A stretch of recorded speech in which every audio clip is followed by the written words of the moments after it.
Thank you. Welcome to the Fast 15 on Indie Entrepreneurship. I'm Emmy and I work at the Association of Independent Music, and we're the trade body that represents and supports independent music companies and entrepreneurs.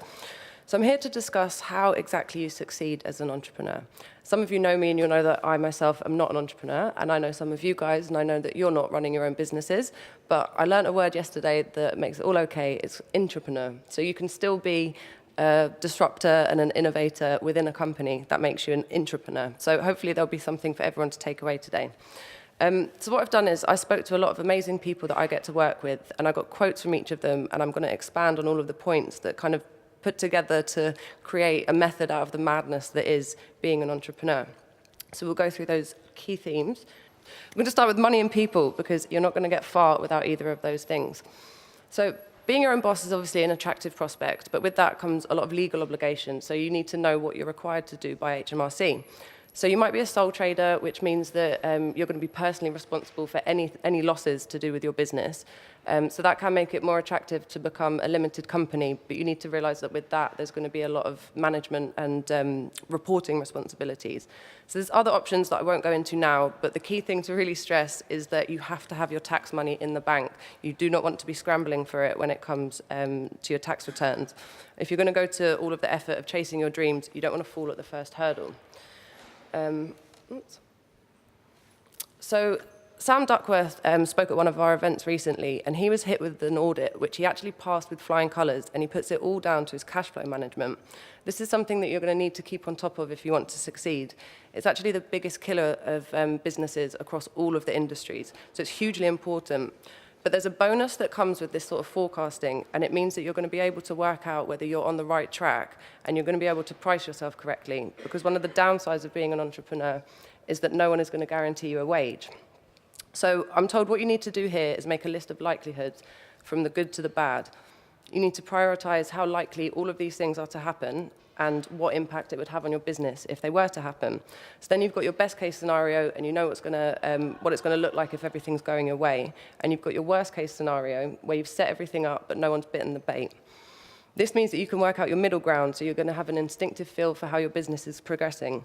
You'll know if something is going too slow, or if a deal seems a bit too expensive, or you'll just get a sense of where the business is going and where to focus your efforts.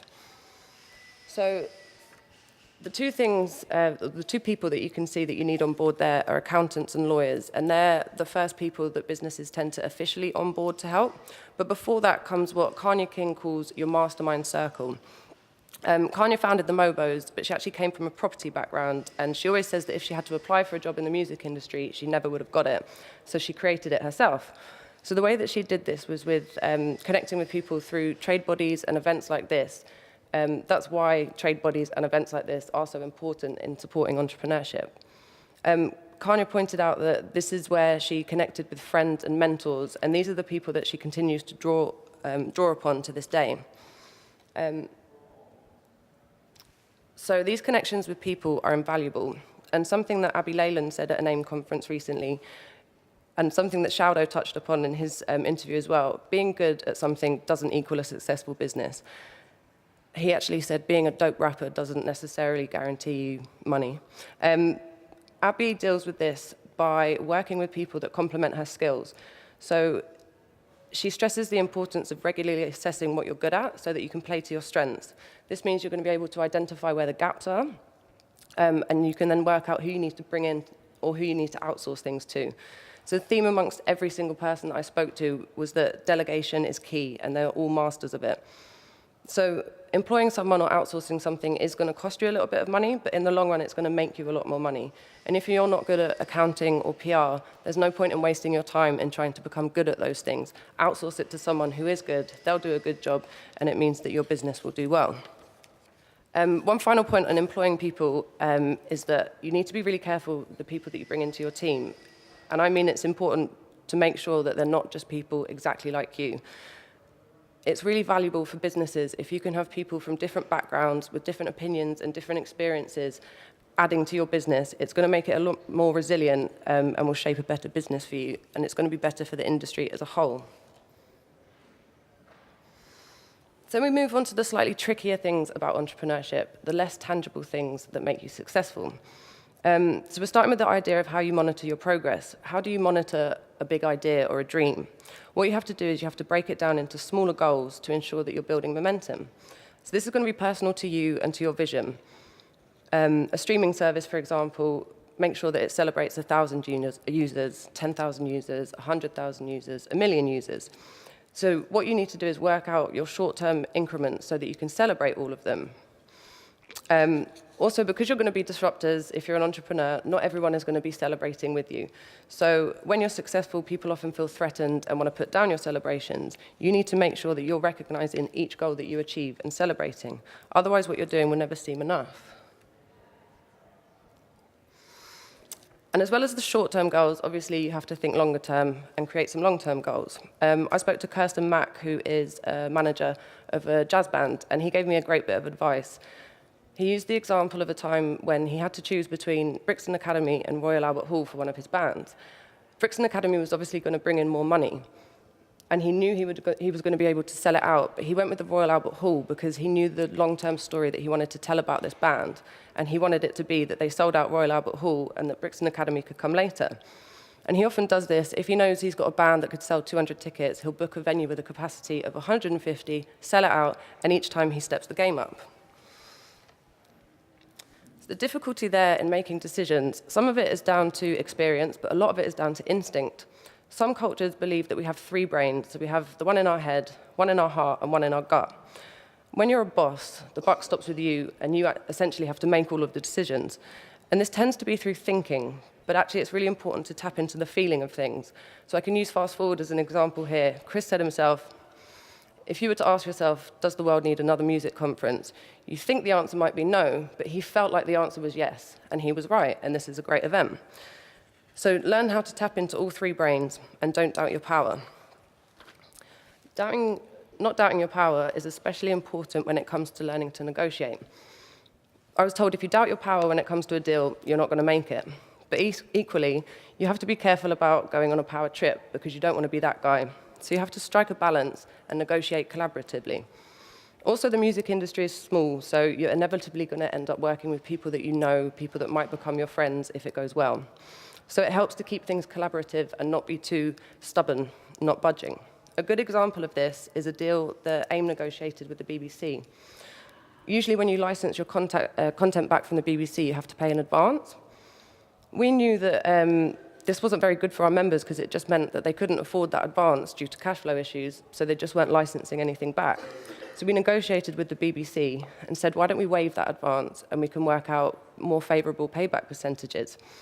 They could have said no, but they were willing to work together because they knew that this would benefit everyone in the long run because more people would be able to license back the content. That was a tipping point for AIM.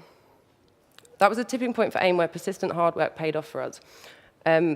Tipping points are where your business or your idea crosses a threshold. So again, to use Chris as an example, this is an amazing event, and he's reached a tipping point in terms of being able to provide a mentorship scheme for people. So he started by speaking with Ticketmaster to get speakers in the first year, to get people to come along, to see what the event was doing and how well it was building. He continued to build that relationship and keep contact with all of these people. And this led to the tipping point where now Ticketmaster are offering ideas to them, offering mentors, and wanting to be involved going forward. So this shows that hard work pays off, and people believe in what Chris has built. But it is a lot of hard work that goes into things like this. And the key thing to remember is that when you work hard, you are going to fail along the way. And that's okay. You need to reframe that. You need to want to fail, and you need to seek failure. Everyone that I spoke to failed. But they reframed it, and they didn't necessarily think of themselves as failures. They thought of themselves as taking a risk. It didn't work out quite how they hoped. So they learned from that. They knew that the struggle would define them. So they took the opportunity to look at what went wrong and make sure that they couldn't do it again.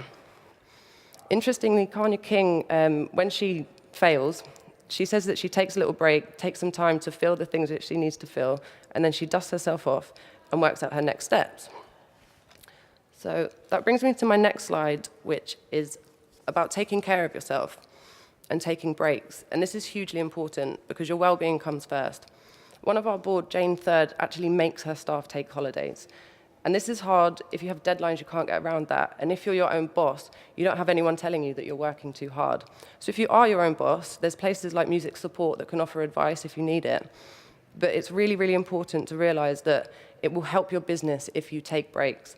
Your creativity will wane if you don't. And actually taking a break and stepping back from something gives you the opportunity for your subconscious to come through. You'll probably all have had times when you were mulling over a problem, and the more you thought about it, the further away the resolution felt like it was, and then you went to write a song, or you went for a run, or you made a meal, and that's when the solution popped into your head.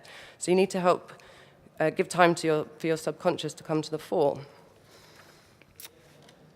So the final quote I have is one from our CEO, Paul Pacifico.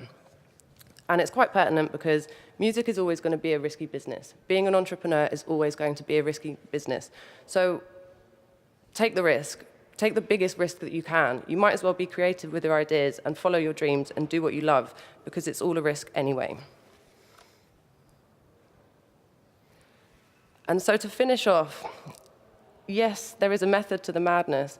And it's all about working your goals, taking risks, learning from your failure, repeating this over and over until you succeed. And then when you succeed, you repeat the circle over and over again. That is what entrepreneurship is, and essentially what life is. In terms of how you succeed, it's really up to you, though. You have the power to decide exactly what that looks like to you, but please do not mess with your cash flow, otherwise you won't be going anywhere. Thank you.